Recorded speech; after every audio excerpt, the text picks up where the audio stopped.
Hello friends, स्वागतम है आपको क्लास 12 के हिस्ट्री के ऑब्जेक्टिव वीवीआई क्वेश्चन सीरीज में। तो आज हम लोग हिस्ट्री के एमवीवीआई क्वेश्चन सीरीज से हिस्ट्री के चैप्टर 1 हड़प्पा सभ्यता से जितने भी एग्जाम की दृष्टि से मोस्ट वीवीआई ऑब्जेक्टिव है उसको लेकर आया हूँ इस सीरीज में। तो चलिए हम लोग इस वीडियो पे बने रहें। वीडियो पे बनने से पहले हम एक शायरी आप लोगों को कह देना चाहते हैं। धन नहीं तन चाहिए, साधन नहीं मन चाहिए, अंधेरा है जीवन में मिटाने के लिए प्रकाश चाहिए, सफलता की ऊंचाई को छूने के लिए सकारात्मक सोच, रचनात्मक क्रिया और आत्मविश्वास चाहिए। चलिए तो इन बातों के साथ शुरू करते हैं। आज का पहला क्वेश्चन है बनावली किस राज्य में स्थित है। चलिए, बनावली किस राज्य में स्थित है। यहाँ क्या है, बनावली किस राज्य में स्थित है जी। बनावली किस राज्य में है। ऑप्शन ए है आपके पास, ऑप्शन ए में है हरियाणा, ऑप्शन बी में है पंजाब, ऑप्शन सी में है गुजरात, ऑप्शन डी में है महाराष्ट्र जी। तो बताएंगे बनावली किस राज्य में स्थित है।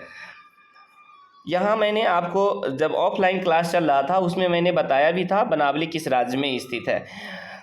मैंने बताया था कि बनावली जो है वह हरियाणा में स्थित है। कहाँ है, हरियाणा में है। बनावली किस राज्य में है, हरियाणा में है। ठीक है, मैंने उस समय एक ट्रिक भी बताया था कि हरियाणा में मैंने क्या बोला था कि जैसे आपको बोला था हरियाणा में, ठीक है ना, हरियाणा में मैंने बताया था कि जैसे हरियाणा हो गया ये, ठीक है ना, हरियाणा हो गया, बनावली हो गया, ठीक है, और उसके बाद राखीगढ़ी हो गया और भगवानपुरा हो गया। तो मैंने क्या बताया था कि हरियाणा में जो जगह मिले हैं जैसे बनावली मिले हैं, राखीगढ़ी मिली है और भगवानपुरा, मतलब हरियाणा में जाकर हम लोगों ने राखी बनवा ली भगवान के नाम लेकर। ठीक है, तो बनावली, राखीगढ़ी और जो है भगवानपुरा, ये सभी के सभी कहाँ मिले हैं, हरियाणा में मिले हैं। क्वेश्चन नंबर 2 को अगर हम देखते हैं तो क्वेश्चन नंबर 2 क्या कह रहा है, कालीबंगा भारत के किस राज्य में स्थित है। तो कालीबंगा भारत के किस राज्य में स्थित है। कालीबंगा जो है भारत के राजस्थान में स्थित है। कहाँ है, भारत के राजस्थान राज्य में स्थित है। ठीक है, कहाँ है, राजस्थान राज्य में स्थित है। क्वेश्चन नंबर 3 है लोथल कहाँ स्थित है। लोथल कहाँ स्थित है। ऑप्शन ए में है गुजरात, ऑप्शन ए में है गुजरात, ऑप्शन बी में है पश्चिम बंगाल, ऑप्शन सी में है राजस्थान, ऑप्शन डी में है पंजाब जी। तो लोथल कहाँ स्थित है। तो आपको पता है कि लोथल जो स्थित है वह गुजरात में है। हड़प्पा सभ्यता के सबसे अधिक जगह है वह कहाँ से, गुजरात से ही मिला है। कहाँ से मिला है, गुजरात से, और लोथल भी गुजरात से मिला है। जबकि आपको पता है मैंने ये भी बताया था लोथल जो है वह हड़प्पा सभ्यता के बंदरगाह है। ठीक है ना। क्वेश्चन नंबर 4 को देखिए, बहुत इंपॉर्टेंट है। क्वेश्चन नंबर 4 को देखना है। कहता है कालीबंगा किस नदी के किनारे स्थित है।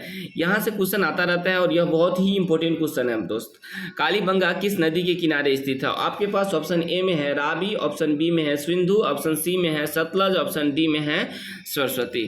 ठीक है, तो यहाँ आपको देखना क्या है कि कालीबंगा जो है वह कालीबंगा है कहाँ। ठीक है ना, सबसे पहले तो आपको देखना है कि कालीबंगा कहाँ है। तो आपने देखा है कि कालीबंगा राजस्थान में है और रावी नदी जो है यह भारत के ऊपरी जो सिरा है कश्मीर है वहाँ से बहती है। ठीक है ना, सिंधु भी कश्मीर से होते हुए जाकर बहती है। ठीक है, सतलज भी ऊपर है, यानी सरस्वती का जो दूसरा नाम है वह घग्गर है। तो कालीबंगा जो है वह घग्गर या सरस्वती नदी के किनारे स्थित है। ठीक है, क्वेश्चन नंबर अगर हम 5 को देखते हैं तो क्वेश्चन नंबर 5 कहता है लोथल किस नदी के किनारे स्थित है। ठीक है, लोथल कौन सी नदी के किनारे स्थित है। ठीक है, सिंधु, ब्यास, रावी, भोगवा। ठीक है, लोथल फिर पूछ रहा है लोथल। ठीक है ना, तो लोथल देख लीजिए, सिंधु पूछ रहा है, ब्यास पूछ रहा है, रावी है और भोगवा है। ठीक है, तो हमको पता है कि जो लोथल जो है यह गुजरात में स्थित है। ठीक है, और यह कौन सी नदी के किनारे है, भोगवा, क्योंकि सिंधु नदी भी भारत में ऊपरी सिरा में है, ब्यास भी ऊपरी है और रावी भी क्या है, भारत के ऊपरी क्षेत्र से है। ठीक है, और जबकि हम भारतीय मैप को देखते हैं तो गुजरात जो है वो नीचे की ओर है। गुजरात जो है वो कहाँ है, नीचे की ओर है। अगर भारतीय मैप को आप जब देख रहे हैं तो गुजरात क्या है, नीचे की ओर है, जबकि सिंधु, ब्यास जो है ये सब ऊपर की ओर से बहती है। ठीक है ना। चलिए क्वेश्चन नंबर 6 को देखिए क्या कहता है, हड़प्पा किस नदी के किनारे स्थित है। ठीक है, हड़प्पा किस नदी के किनारे स्थित है। ए में कह रहा है सिंधु, बी में कह रहा है ब्यास, सी में कह रहा है भोगवा और डी में कह रहा है रावी। ठीक है, तो जब हम हड़प्पा को पढ़ा रहे थे तो उस समय मैंने आपको बताया था कि जो हड़प्पा है वो कौन सी नदी के किनारे स्थित है, रावी नदी के किनारे स्थित है।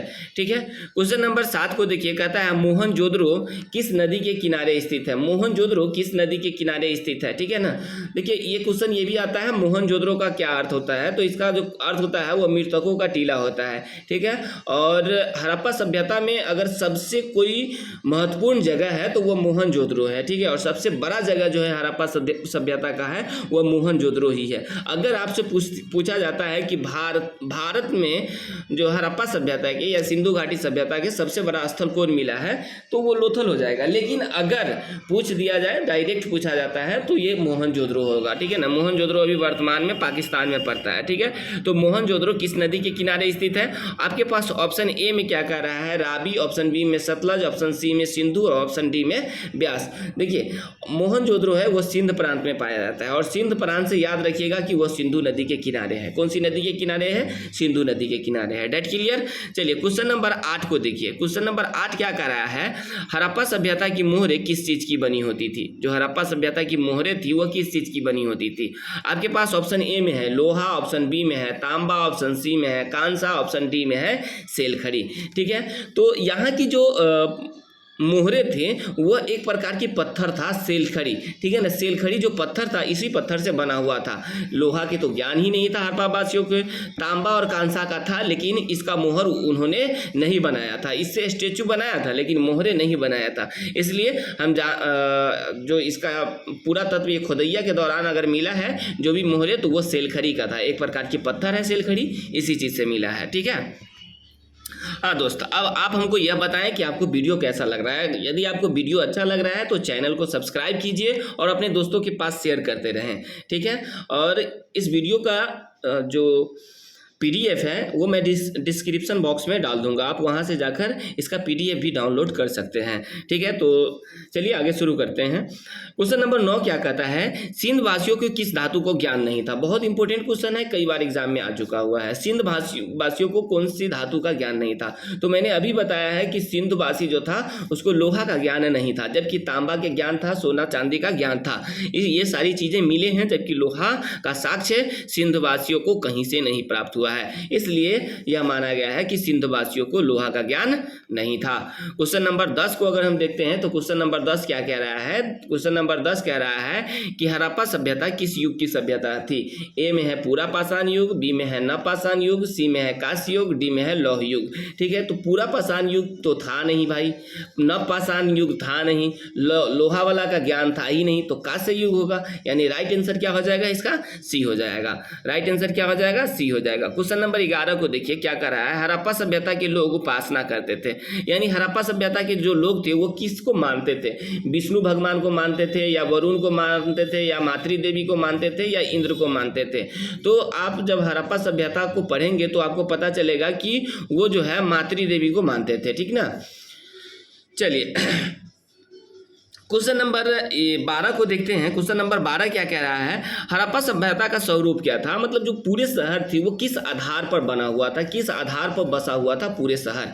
तो जब आप पूरे हड़प्पा सभ्यता को स्टडी करेंगे तो आपको पता चलेगा जो हड़प्पा सभ्यता थी वह एक शहरीय सभ्यता थी, नगरीय सभ्यता की तरह थी। यहाँ ग्रामीण सभ्यता नहीं थी। यहाँ घर जो मतलब मिट्टी के घर होते हैं इस तरह का, गली कुची या झोपड़ी इस तरह का कहीं से कोई साक्ष्य नहीं मिला है। जो भी मिला है सुव्यवस्थित सड़क मिले हैं, सुव्यवस्थित नाली मिले हैं, सुव्यवस्थित घरें मिले हैं, मकान मिला है, ये सारी चीज व्यवस्थित मिले हैं। इसलिए हड़प्पा सभ्यता के जो स्वरूप था वह नगरीय था या शहरी सभ्यता के तरह था। ठीक है, क्वेश्चन नंबर 13 है, हल से जोते खेत का साक्ष्य कहाँ से मिला है। कौन ऐसा जगह है जहाँ से हल से जोते हुए खेत का साक्ष्य मिला है। ठीक है, तो वह कालीबंगा ऐसा जगह है जहाँ हल से जोते हुए खेत का क्या मिला है, साक्ष्य मिला है।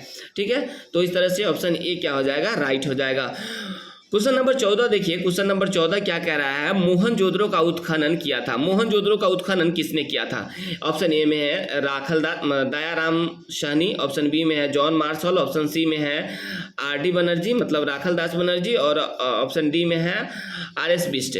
जो मोहनजोदड़ो है उसको किसने खोजा था, उसको किसने उत्खनन किया था? ठीक है, तो मैंने आपको बताया था कि 1921 ईस्वी में सबसे पहले जो है दयाराम साहनी ने हड़प्पा का खोज किया, और जस्ट इसके एक साल बाद 1922 ईस्वी में किसने? राखलदास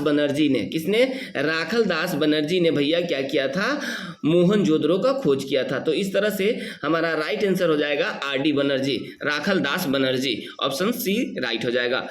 क्वेश्चन नंबर 15 देखिए क्या कह रहा है, मोहनजोदड़ो का उत्खनन किस वर्ष में हुआ? देखिए अभी ये हो गया, मैंने बताया है, अभी जस्ट बताया कि 1922 ईस्वी में मोहनजोदड़ो का उत्खनन हुआ। ठीक है, ऑप्शन नंबर 16, क्वेश्चन नंबर 16 देखिए क्या कह रहा है, हड़प्पा सभ्यता का खोज किसने किया था? हड़प्पा सभ्यता का खोज मैंने अभी बताया है कि दयाराम साहनी ने किया था, और यह कब किया था? तो यह किया था 1921 ईस्वी में, यानी सबसे पहले जो खोज किया गया था वो 1921 ईस्वी में। हड़प्पा सभ्यता का खोज कब हुआ था? 1921 ईस्वी में। तो मैंने दोस्त इस चैप्टर से हड़प्पा सभ्यता यानी सिंधु घाटी सभ्यता से आने वाली जितने भी महत्वपूर्ण ऑब्जेक्टिव है वह मैं इस सीरीज में लेकर आया हूं, और आप मेरे चैनल पे बने रहिए। आपको क्लास 12 के जितने भी ऑब्जेक्टिव सब्जेक्टिव यानी चैप्टर वाइज आपको मिलेगा। पहले ऑब्जेक्टिव, फिर आपको 2 मार्क्स का, 5 मार्क्स का, यानी सभी के सभी क्वेश्चन आपको इस चैनल के माध्यम से मिलेगा विथ PDF के साथ। ठीक है, और अपने दोस्तों के पास भी शेयर करना ना भूलें। हाँ, आपको अच्छा लगता है तो लाइक भी करना ना भूलें, आपके लिए मेहनत जारी है।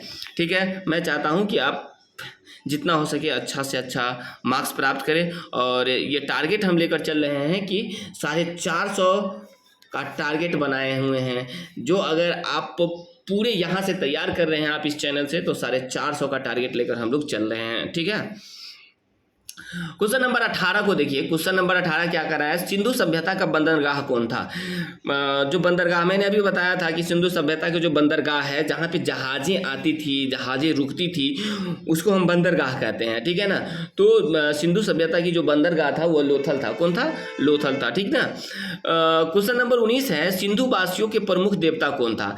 देवता वो किसको ज़्यादा मानता था? इंद्र को मानता था, या विष्णु को, या पशुपति के, या गणेश को? ठीक है ना, तो सिंधु भाषी के जो प्रमुख देवता था वह पशुपति था। कौन था?